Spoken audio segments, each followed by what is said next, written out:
Welcome to the Life of KG, your ultimate destination for all things motivation and business insights. Join me, Katie Godfrey, serial entrepreneur and the brains behind the KG brand. Along the way, we'll welcome inspiring guests and share invaluable business tips to fuel your growth journey. Don't miss out. Hit that subscribe button and leave us a review. With that said, let's dive into the world of success together. If you're ready to level up, you need to join one of my masterminds. My clients are getting insane results. One client works from home, has tripled her income, and is now joining the mentoring space. Another client was stuck to her salon floor, but now has retired from the tools, and her team is just running the show without her. Another salon owner had a training academy too and wanted to scale her training academy more than the salon, which she is now doing, and created online courses and created a passive income. If you want to stop winging it and start growing today, then you need to apply. The link is in the show notes. Hey everyone, welcome back to A Life of KG. I hope you're all doing well. It's been really crazy as I've been recording this in Dubai because of all the things that are going on in the world. It's been a super stressful week because my retreat was meant to be in 2 weeks. And devastatingly, we've obviously had to reschedule, which means rescheduling 40 women, which has been a bit crazy, but everyone's been amazing about it. Obviously, the safety of everyone comes first. We don't want anyone to get stuck in the country that want to get home to their babies. So we've had to reschedule, which is now going to be September.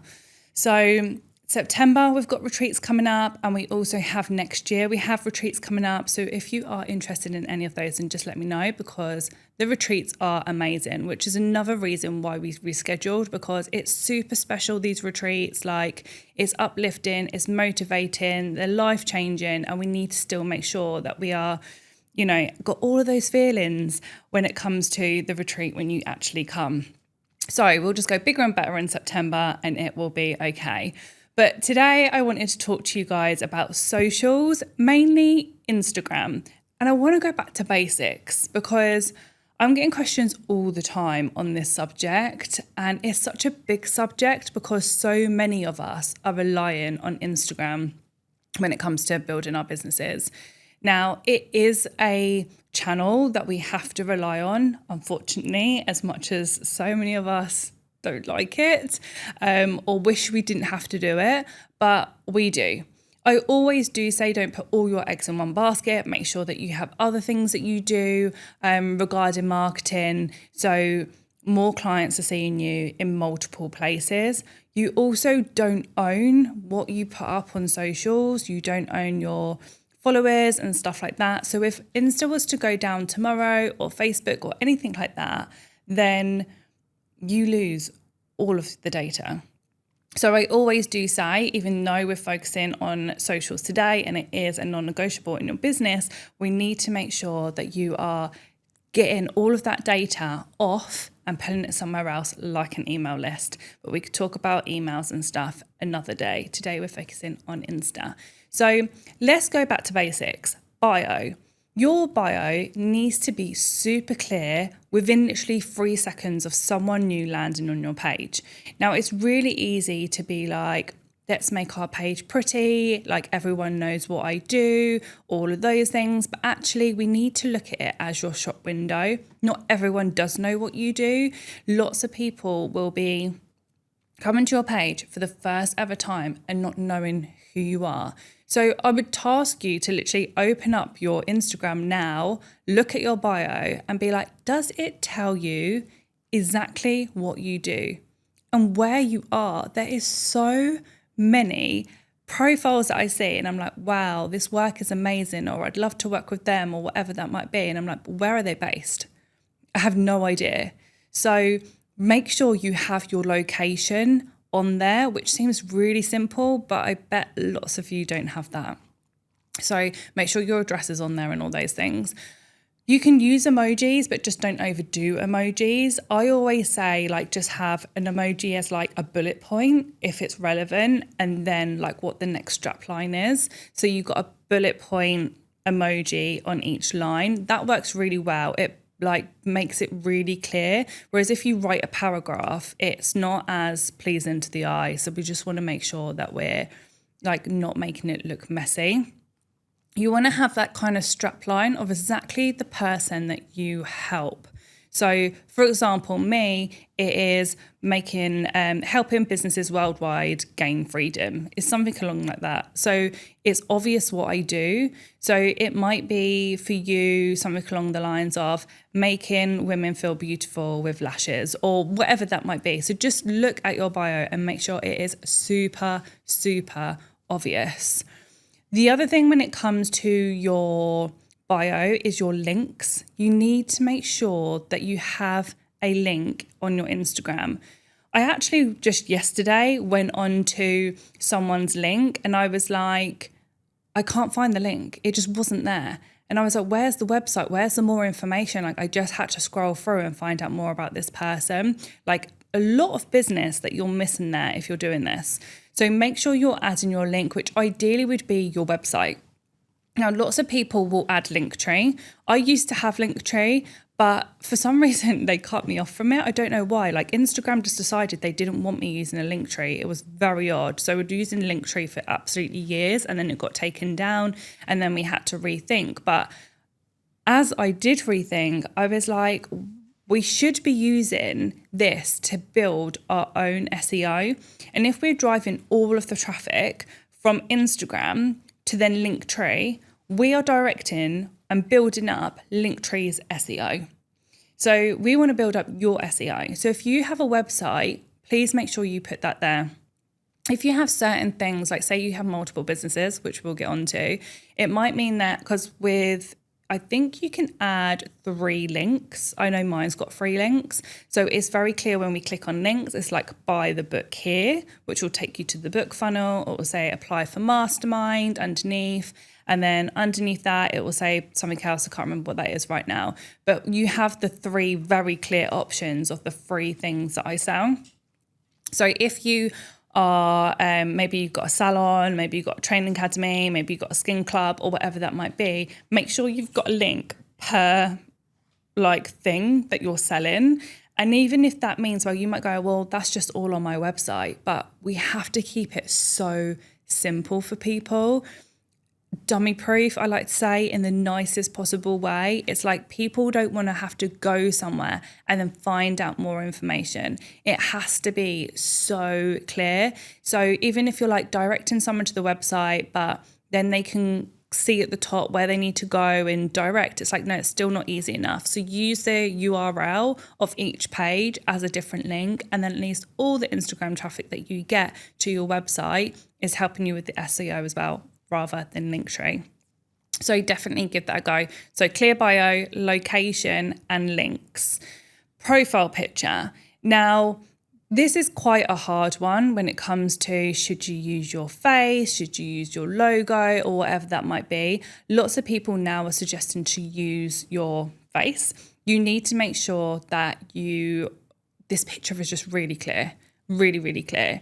It can't be just like a full body photo. It can't be something so we're like, oh, we can't recognize this. You want it so it's like a natural headshot if you're using yourself as your display picture. The other thing you could do is use your logo, but it depends if you're kind of like that brand, like as people going to recognize your logo. So for example, for me, my salons, we always used our logo, to be honest, because we are the KG brand. Everyone kind of knew the KG symbols. So it worked so much better for us to do that. Whereas if I put my face on there, it was like, well, we have loads of team, like it just wouldn't work. Like what's KG if then she's showing her face? So it just didn't work for us. But for my actual, like my profile now, it is my face. It's not going to be me and my children. It's not going to be anything else. It will just be me. The other thing regarding that is if you become an expert in your field and you're gaining any PR, you're in magazines, maybe you're doing stage talks, you want to make sure that you're using the same picture across the board. So you will see that I will have like a headshot that I use for a long period of time everywhere. And some people might go, why is she using the same headshot? That's a little bit boring. But it's like, no, it becomes really repetitive to someone. So then when they see the headshot, they automatically know it's me, rather than go like, oh, I recognize this person. It just helps with building our profile. Whereas if we use a different photo in every different location, it can be really confusing, or they won't remember us. So I normally use the same headshot once a year, and then I'll change like my Instagram, my Facebook, my press photos, my podcast stuff. We change it every year, but keep the same one the whole way through. And so that's a really good tip for you as well. Lots of people think they need all these different headshots and all these different photos, when really you don't. You can use them on your website, like so many different places, because then it's more recognizable to people. So make sure that you do that. Then we have highlights. Highlights are also really missed, or people have highlights on their page and then completely forget and don't update them. AKA, I am actually that person. The other day I went through and I was like, oh my gosh, I need to delete so much of this. So I recently done it, which triggered me to make sure that I tell you guys this. Now, your highlights, you want to make super clean, not messy. You want to make sure that they're branded, so you have highlight covers. Otherwise, again, that looks messy. And we want to make sure that you've got highlights depending on what you're wanting to drive from Instagram and what you need people to know. So for example, you might want a policies highlight. So when anyone goes on your profile, they're like, okay, there's policies and procedures. Let's just look at those. It also covers you if anything was to happen with, no shows, cancellations, all of those things. So you might have a policies highlight. You might have a highlight for each service, possibly. We've got a press highlight. We've actually got just like a me highlight, just for like behind the scenes and life stuff. We've got a testimonials highlight. So you can really use these to your full potential, because again, if anyone lands on my page, yes, they can see through the grid our testimonials and client reviews and all of those things. But it's good that they could just go to a highlight page and it's all there laid out, and they can just go scroll. Now, the thing is, when you add to your highlights, which you have to do for your stories, it adds to the end of the highlight. So that's why I mean that you need to update it, because if you added something in 2019 and it's now 2026 and you've just added to the highlight, when someone new goes onto your profile, they're starting from 2019 and have to see all the old stuff. It's actually really fascinating if you haven't updated it, because you're like, wow, look how different I look. Look how much business has changed. Well, this isn't relevant anymore. So just go and just delete all the old highlights unless they're relevant. So I would definitely give that a go. Now, the grid. It's a really difficult one. And I always think that there's no right or wrong when it comes to any social posting content, like how your grid should look. It really depends how you want to flow. So for example, we always used to, not anymore, have a really like perfect grid. It might have quotes down the side, and in the middle might be a reel, and then the other side might be something else, and it would all look really aligned. Some people really like that. I didn't get on with it, so it's just personal preference. Yes, it made it look beautiful, and you go on the grid and you're like, wow, but I like being able to post when I want to post. And if I have to go by my grid, it made it not as organic for me to create content. So I stopped doing that. And as long as the grid you're using, if you're using fonts, the same colors, so it all still looks the same brand, then I think you're okay. If you're using blue font here, green font there, a different font there, it just looks messy. So I think it doesn't have to be that picture perfect grid, but I do think that you need to make sure that you are using the same font, so it's just all aligned. But, personal preference of how you want to lay out your grid. The main thing you want to think about is the quality of content that you're actually putting out there, because people just post to post. There's no point posting to post. Like I always say, what's the strategy behind each and every post that you do? Now, it doesn't have to have like so much thought process where it's like taking you hours to produce a post because no one has time for that. But you want to go, okay, if I'm posting this, what's the outcome? Is that to get a book in? Is that to become known? Is that to gain visibility? Is that to gain, people's trust? Like, what's the reason that I'm putting this post out? And if you have the meaning behind that, then the posts work better. So try and think about that. We always say have 3 types of posts going out, and that will be from sales content, that will be educational content, and values content. And they're all 3 types of different content that you need to try and get across on your grid. So again, when someone lands on it, it's like, oh, okay, they're selling this. Oh, they're educating me in this. Oh, they're giving me so much value in this. So value and trust, like I'd say they're very similar. So just make sure that you're trying to get across all the different types of content, because otherwise it's sales without you even thinking, like book here, this special. And it's like, it's boring. People don't want to be sold to. We have to remember that socials is social. Like people don't, and the thing is, it's really hard, right? Every other post is now an ad, and it's like, this is so annoying. And I do ads, so I'm sure you're like, yes, Kate, your face keeps popping up on my screen. Sorry, but I know it's annoying, but it also works. Like we have to do ads, but it's making sure that when it's not an ad, that we're not then always selling. Like people do just want to go on there to engage, be social, see what people are up to. So just make sure that you're not just always selling. Educational content is really, really good. Lots of people say to me, well, if I add too much education, am I giving them too much? And then they won't want to buy whatever it is, or won't want to join that training course that I'm selling. And I'm like, no, because one, not everyone intakes what you're saying, but also if you can give as much free value, imagine the value you can give if they were to pay. And I always think this, if I see anyone online and I'm like, wow, I can literally scroll through their page and learn so much of whatever it is I'm wanting to learn, and then they're selling something, I'm like, if I'm learning this for free, imagine how much they're going to teach me if I was to pay for their product. If you're a training academy, it's about giving as much knowledge and education as possible. So then they trust you as their educator and they want to secure their space with your academy. So I think the educational piece is really, really important, but not forgetting that you need to do sales and that you also need to do trust content. So just bear that in mind.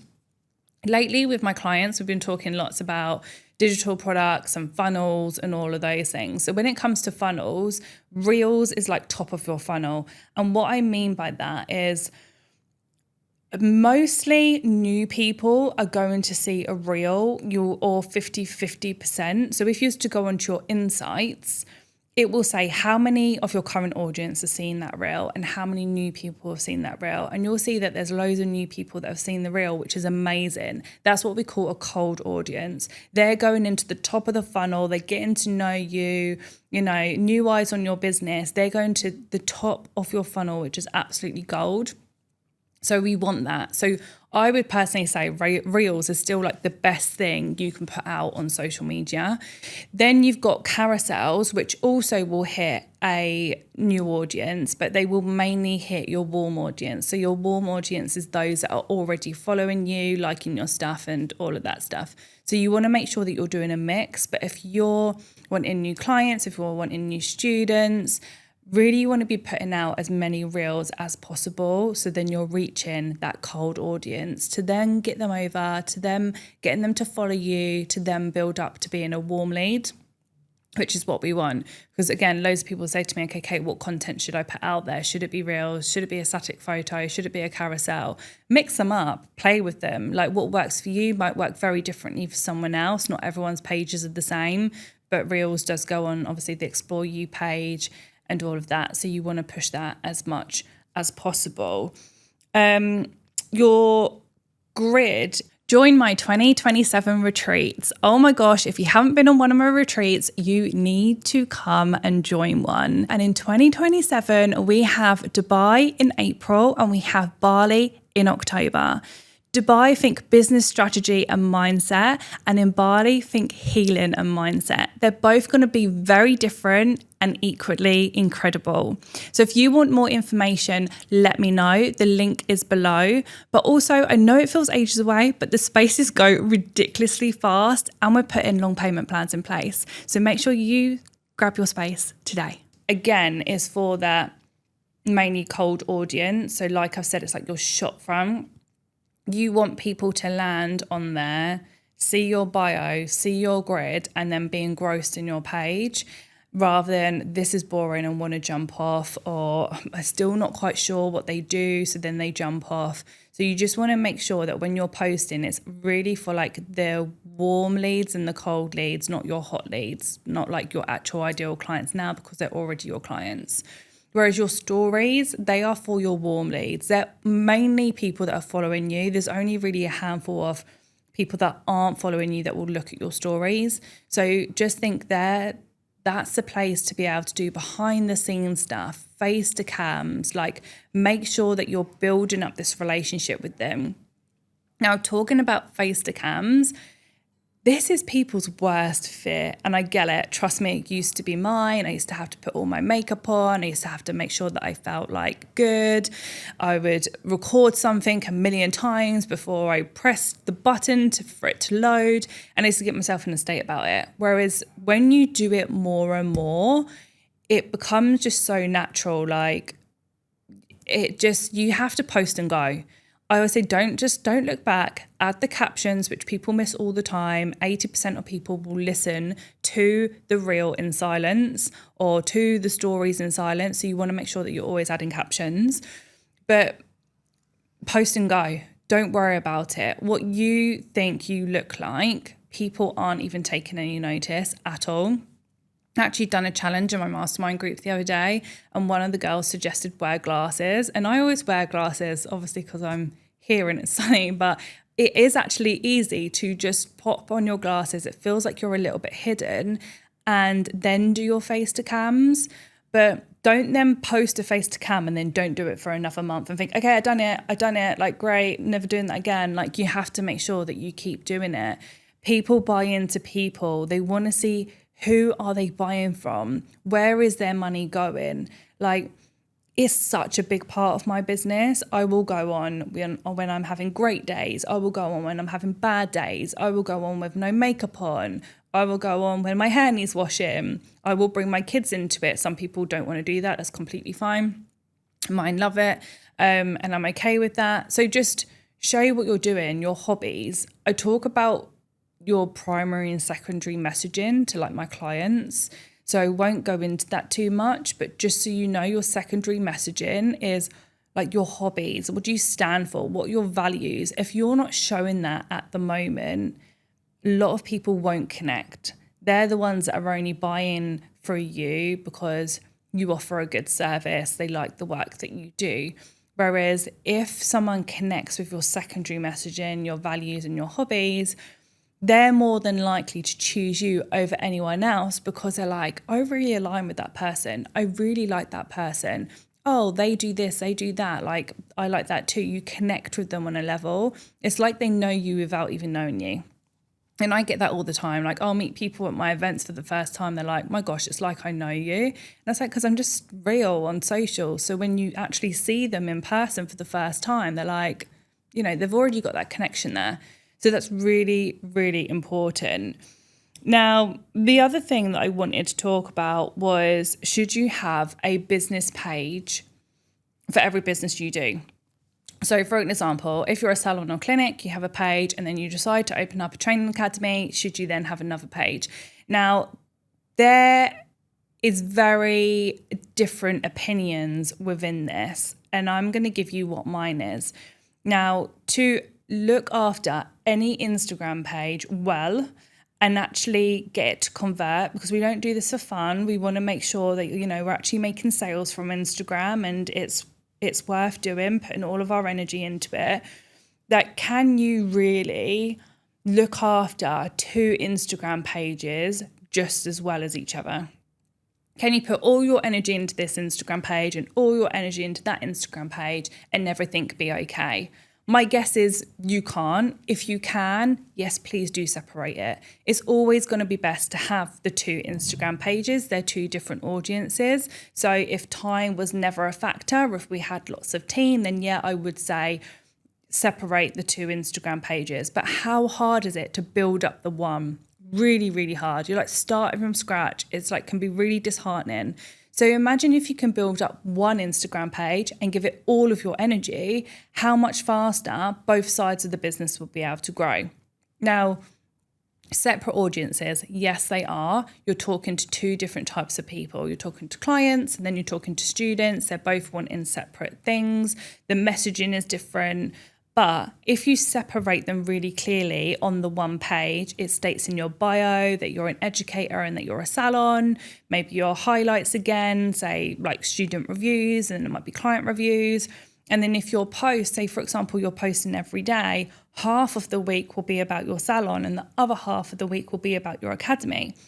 If you do that and you make it super clear, it makes it so much easier. And I actually personally believe it builds trust for either side. If a new person comes onto your page and they're looking for a treatment and they see you're an educator, straight away that builds trust. If someone comes onto your page and looking for a training course and they see you have a busy salon, again, that builds trust. So they do go hand in hand. We built all of our businesses on the first page initially, many, many years ago.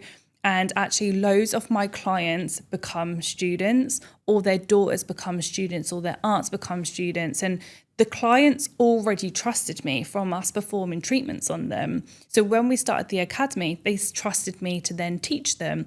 So actually it was really good. And, you know, I remember someone saying, well, you're just causing competition because, you know, everyone around here is being trained by you. And I'm like, but if I don't train them, someone else is going to. So it might as well be me, and I might as well teach them properly. So I'm okay with that. You might feel differently, but it works. But the amount of people, clients, people that message me and go, I'm so overwhelmed by socials. Like, I don't know what to post. I haven't posted in ages. Like, what should I do? And I'm like, well, there's definitely no way opening up another Instagram page then, because you're going to feel even more overwhelmed. Just put your energy into one and then split them out. So we put our energy into one. Again, just make sure your links and stuff are clear. Make sure your messaging is clear for that particular person, whatever you're talking about. Is that for the client? Is that for the student? But then once your other business gets to a certain level, then you can separate them out. So we separated KG Professional out to the salon, for example, once it was turning over a really big turnover and we had multiple team, and then it was really completely separate identities, then we split the Instagram pages and it worked. Because otherwise it would never work, because there was two different beasts of a business. They were like two completely different brands. Whereas when you're starting out, lean on the audience you already have. Don't make it hard of yourself. Business is hard already anyway. Let's make it easier. So definitely think about that. Some people are really anti it, but you know, just give it a go. There's actually someone that's got a really successful page that I know, and they had multiple pages. And they actually took on my advice and they were like, oh my God, we're actually making so many more sales now because we're just putting it all into the one. And I was like, told you, it does work. When it comes to any content, if you get stuck on socials and you're like, I don't know what to post when it comes to the captions, please be careful when you're using ChatGPT or any AI. Like, it's great. Don't get me wrong, Chat's my best friend. Like, we use her every single day, but you have to put your ideas into it. You have to write as you would write and then let it polish it up for you, or let it give you some other ideas. But please don't make it sound robotic. Don't make it sound or look like, oh my gosh, you just stuck that into Chat, because it loses that human connection. Everyone's captions are sounding and looking exactly the same. The long lines, the emojis that are being overused, the let me tell you the truth lines, like everyone's content is the same. So please just be mindful of that. Put your own ideas into it if you're using it. I personally don't use it for captions anymore. Like there was a stage where I was like, oh, let me use it and it'll give me ideas and all of those things. But you come to a point where you're like, I can't think for myself anymore. And I was like, I'm not doing it anymore. So I do all of my captions like without chat. If you do need help though, we do have the KG AI mentor, which is my bot. It's injected with like all of my podcasts, all of my content, all of my articles, all of my programs. And it literally talks like me, it even calls you babe. So use that for your ideas because it's specific for our industry. So it will really help you. And it does come out with captions that are more humanized because it's been trained by me. But even then, you still need to tweak it. So just, AI is taking over the world. Like it really is. But you can still keep that human connection.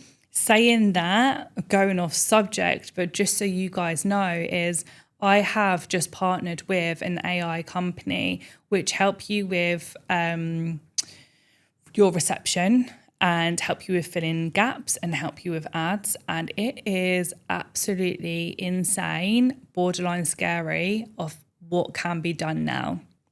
So if you need help on reception or if you need help with filling in white spaces and stuff, then drop me a message because we're doing demos every month. And it's like, wow, we also don't want to be left behind. So if you're like, no, I don't want to use any of this stuff in my business, then you will be left behind. Like this is the future, whether we like it or not. So just food for thought, you need to bear that in. And then the last thing that I wanted to talk about on this subject is comparison, because I believe that lots of us dislike socials or struggle with our mental health or struggle with overwhelm because we're comparing so much when we go on Instagram, TikTok, wherever that might be. And it's really sad, but I also get it. Like I've said on my podcast many times, like I can't scroll. I'll feel my morale go down. Like it makes me just not feel as positive, and I will start comparing because that's only natural. I really urge you to not scroll unless you're doing it strategically. Is that because you're liking and commenting on every single post you see and you're building that audience? Like, is that because you're doing research? Don't just sit and scroll because you're just wasting time and you'll be going into comparison mode. Everyone is so individual, but I'm also seeing at the moment the fact that people are feeling overwhelmed because they hustle and feel like they need to keep up. And now they're doing okay at this. They now need to do this. And it's like, whoa. Stay in your own lane. Just because someone else looks like they're doing well or someone else looks like, they've got this amazing salon and now they've gone to a super salon, you now need a bigger salon. Or someone's now opened an academy and now they're going to coaching, you now need to go into coaching. Like, no, you have to remember what your ultimate goals were and just stick with what you wanted to do, because you'll just get overwhelmed. And that's another subject for another day, but just keep in your lane. If you're worried about, the likes, the comments, maybe you're not getting as much engagement. Lots of people do say, I'm putting all my energy in making this content and I'm hardly getting any likes or comments. And I'm like, right, we need to look at this, because I actually put a post up that went viral the other day where it was like, well, we wishing that, people supported us more rather than scrolling past and stuff like that. But unfortunately, we all wish we had more likes and comments on our posts. We all wish that our friends commented more. We all wish our peers commented more. But unfortunately, they don't. They just don't. And we can take it personally all we want, but we've just got to let it go. We have to look at likes and comments are ego metric. That boosts our ego. It gives us that feeling that we're loved, that we're doing something well. It gives us that dopamine fix. And that's why we're needing that. But actually, you need to look at the insights of your posts. Look at the insights. 3 people might have liked your post, but thousands might have watched it. And that's what you need to look at, because those thousands of people have seen your content. You're on their radar, and that's the most important thing. So when you're thinking, what do I post now? What should I do? Go back on your insights. What worked well? What didn't work well? And repeat what was working.